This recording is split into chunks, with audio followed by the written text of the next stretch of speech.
quality of life was non-existent at its worst. Like everything is centred around how to get through it. Melbourne nurse Caitlin Thorpe has lived with crushing migraine headaches for 16 years. I vividly remember my first migraine. It was when I was 12.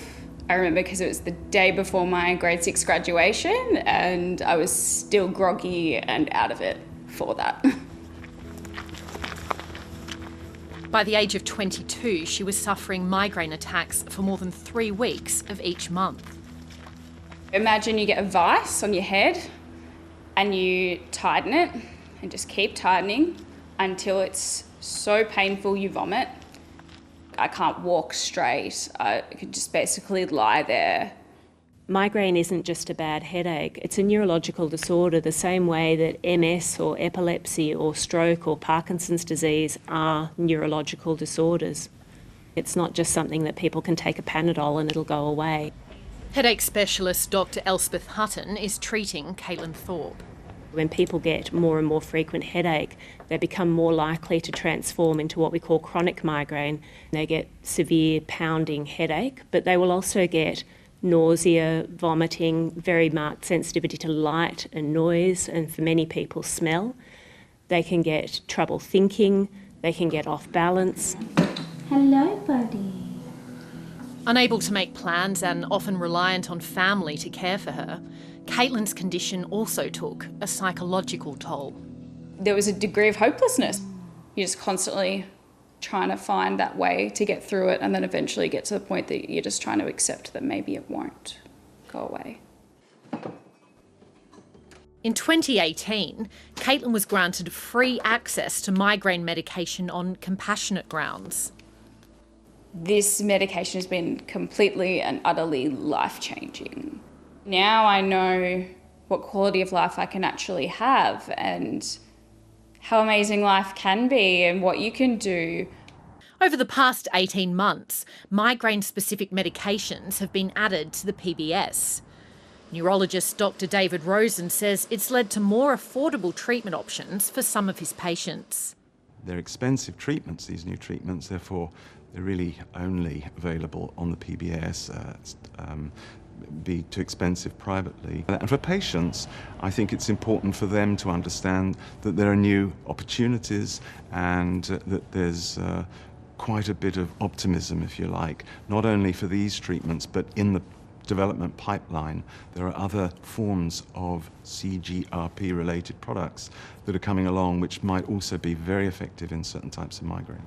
While Dr Rosen welcomes the new treatment options, he believes more needs to be done so that people can be diagnosed and treated earlier.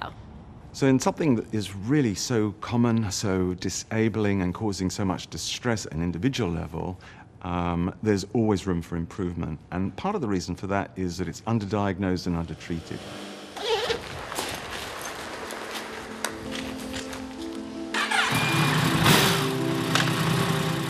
While advances in migraine treatment are now a reality, many other headache sufferers continue to search for an alternative to painkillers. With motorbikes, it's almost meditating. It's just you, it's your space to do something. Colin McLean was riding his motorbike in 1992 when an accident with a car left him with serious neck injuries. I suppose a simple way of putting it was very scary and it was very painful. He aggravated the injury the following year and then the headaches began. They're not like a normal headache. It's in this right front forehead area and it's between a mild to moderately high burning sensation. I wake up with it in the morning and I go to bed with it at night.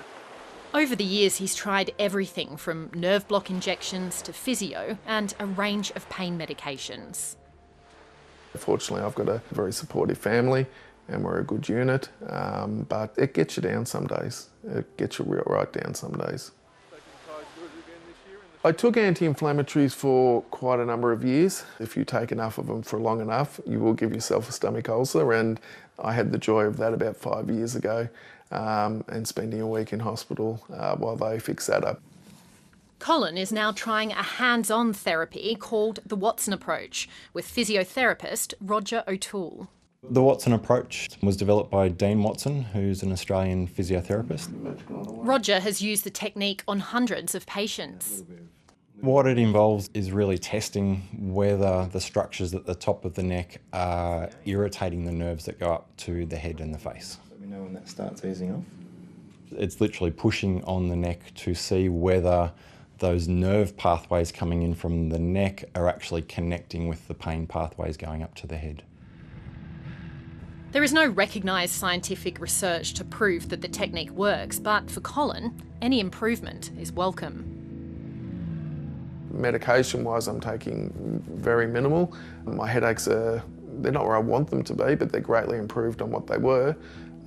So I'm fingers crossed and maybe a little bit more convinced that we might be actually onto something this time. Headache specialists would like to see more focus on such a common and debilitating medical condition. What we need for migraine in Australia is a multi-layered approach that ranges from big picture things that we need to very targeted things that we need. We need GPs to have more training in migraine, and we urgently need more specialist clinics in migraine. Caitlin is thankful that for the first time her headaches are not controlling her life. Because it's not just people that are in bed, it's people that manage to be high functioning around their headaches. They'll go to work and do their things and they're doing amazing things. And it's like, imagine what we could do if you didn't have pain all the time.